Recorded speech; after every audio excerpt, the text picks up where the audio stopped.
A filmmaker is dead, a documentary is under fire, and a nation is asking dangerous questions. This is not just a story about a tragic death. This is a story about power, truth, and the cost of telling it. Nick Wambugu, the Kenyan filmmaker behind the explosive BBC documentary, Blood Parliament, has died under circumstances that are raising alarms and suspicions across the country. Tonight, we are diving deep into what we know, what we don't, and why this story strikes at the very heart of Kenya's democracy. To understand the gravity of this moment, we must rewind. The story begins not with a death, but with a film. In late 2023, the BBC Africa Eye released Blood Parliament, the inside story of Kenya's political violence. It was a hard-hitting investigation. The documentary alleged that politicians planned, financed, and directed the deadly post-election violence that tore through Kenya in 2007 and 2008. That period remains one of the darkest chapters in modern Kenyan history. Over 1,200 people were killed. More than 600,000 were violently displaced from their homes. Communities were shattered along ethnic lines. The documentary named names. It featured whistleblowers and hidden camera footage. Suggested a direct chain of command from political meetings to the militias on the streets. The reaction in Kenya was immediate and volcanic. The film was banned by the government's communications authority. It was labeled inflammatory and subversive. Politicians from across the spectrum denounced it, but on social media and in private conversations, it went viral.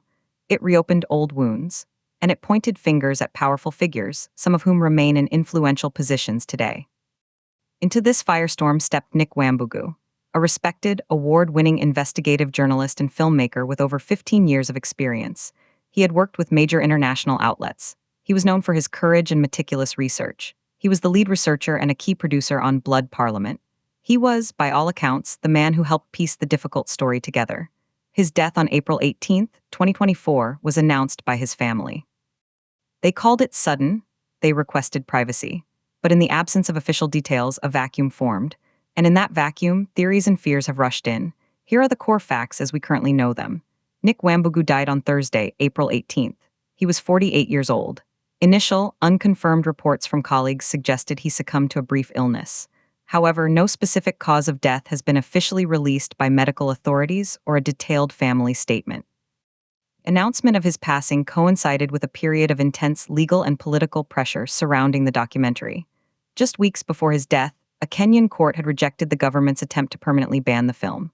The High Court ruled the Communications Authority's ban was unconstitutional, a major victory for press freedom. But the political backlash against the documentary and its makers did not cease. Now, let's look at the official responses, which have been notably sparse. The BBC issued a short statement expressing profound sadness and paying tribute to Wambugu's exceptional journalism and dedication to uncovering the truth. The Kenya Union of Journalists also mourned him, highlighting the dangerous environment for investigative reporters. But from the Kenyan government? Silence.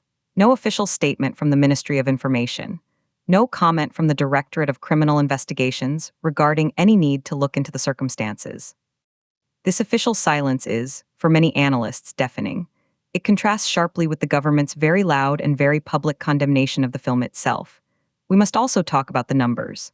According to the Committee to Protect Journalists, Kenya is ranked as one of the more dangerous countries in Africa for journalists. While not at war zone levels, threats, intimidation, and mysterious incidents are not uncommon. In 2023, the Media Council of Kenya documented over 50 cases of violations against journalists, including assaults, arrests, and equipment destruction. The context is a climate of impunity for crimes against the press. Now, expert analysis. Dr. Oma Akwini, a professor of media and political science at the University of Nairobi, tells us the timing is impossible to ignore. Wambugu's death occurs at the precise moment the legal victory should have been a cause for celebration. It shifts the conversation from the court's affirmation of free speech back to a climate of fear. Whether his death is from natural causes or not, the perception it creates is damaging. It sends a chilling message to every journalist working on sensitive, historical accountability in Kenya. This story has multiple, conflicting perspectives. The family's perspective is one of grief and a desire for privacy. They have not, as of this reporting, suggested foul play. They are mourning a husband, a father, a son. This personal tragedy must be respected. The perspective of Wambugu's colleagues in the journalism community, however, is steeped in anxiety. Many speak off the record about the immense stress he was under, the weight of the story, the constant scrutiny. the fear that comes with challenging powerful entities. They point out that the nature of the blood parliament allegations, involving political violence and elite impunity, places it in the highest risk category for retaliation. Then there is the government and pro-establishment perspective. While not addressing the death directly, their long-standing view on the documentary is clear. They have framed it as a foreign-led, neo-colonial attempt to destabilize Kenya, to reopen ethnic tensions for ratings. They argue it undermines national healing and the work of the Truth, Justice and Reconciliation Commission. Some MPs have previously called for the prosecution of the Kenyan journalists involved for incitement.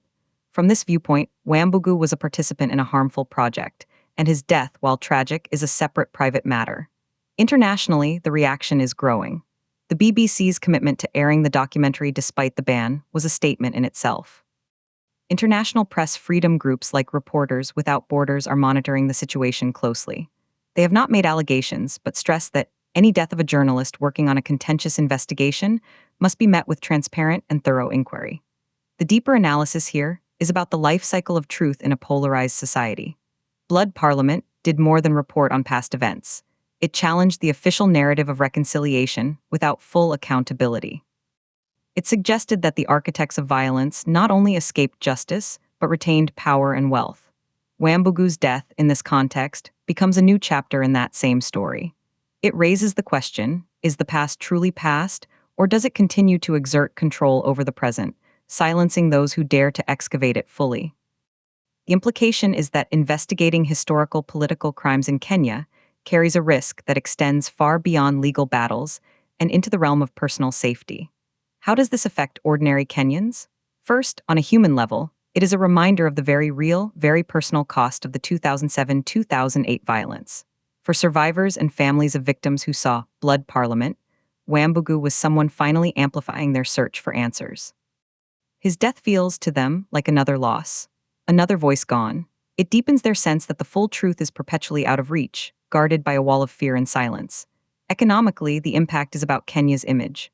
A stable, democratic Kenya attracts investment. A Kenya where investigative journalists die amid controversy raises red flags for international investors and partners. It whispers about underlying instability, about unresolved conflicts that could bubble over. It affects the confidence of the business community, both local and foreign, who crave predictability and rule of law. Socially and politically, the ramifications are severe. This event deepens the distrust between the media and the state. It widens the rift between those who demand historical accountability and those who advocate for moving on. It polarizes public discourse further. On social media, the conversation is toxic, filled with conspiracy theories, blame, and ethnic dog whistles. For the average citizen, it creates a paralyzing dilemma. Do you engage with the difficult history, or do you retreat into silence for the sake of peace and personal security? What happens next? The immediate next step must be transparency. The medical authorities need to provide a clear, credible cause of death. The family deserves that clarity. The public requires it to dispel rumors. The journalism community will be watching to see if there is any official investigation into potential threats Wambugu may have faced. Will MPs demand a statement in Parliament? Will the police open any kind of file? Or will the story be allowed to fade from the headlines, becoming another unresolved footnote? The consequence of inaction is the normalization of fear. We've gathered insights from several experts. Security analyst Martin Alu states, "We have a pattern in this region where individuals connected to sensitive revelations often meet with unfortunate circumstances. It may not be direct action, but the system creates an environment of such immense psychological and sometimes physical pressure that health can fail." The question for authorities is not just, was there poison? But what was the totality of stress and threat he was living under? Comparative media scholar Dr. Wanjiku Kabira draws a parallel. Look at other societies grappling with post-violence truth-telling.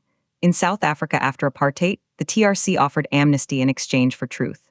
In Kenya, our TJRC process was more muted, its findings largely shelved. When formal channels fail, the role of journalists like Wambugu becomes even more critical and more dangerous. Their work becomes the de facto truth commission. Predictions are grim. Most experts we spoke to forecast no major official inquiry. They predict a slow fading of the story, unless sustained pressure from civil society and international media keeps it alive. They also forecast increased self-censorship in Kenyan newsrooms. Editors already cautious may think twice before greenlighting projects that delve into the political violence of 2007 or similar topics. The chilling effect is real and measurable. The forecast, therefore, is for a quieter, more fearful media landscape when it comes to holding the most powerful to account for historical crimes. This does not bode well for a democracy. The key takeaway is this: Nick Wambugu's death is a watershed moment. It transcends the tragedy of one man. It tests Kenya's commitment to a free press and to confronting its most painful history. What to watch for now is official action or the lack of it. Watch the silence. Watch the space for investigative journalism. And remember the story he helped tell. The pursuit of truth should not be a death sentence. Subscribe to Kenya News Update today for more breaking news and in-depth analysis.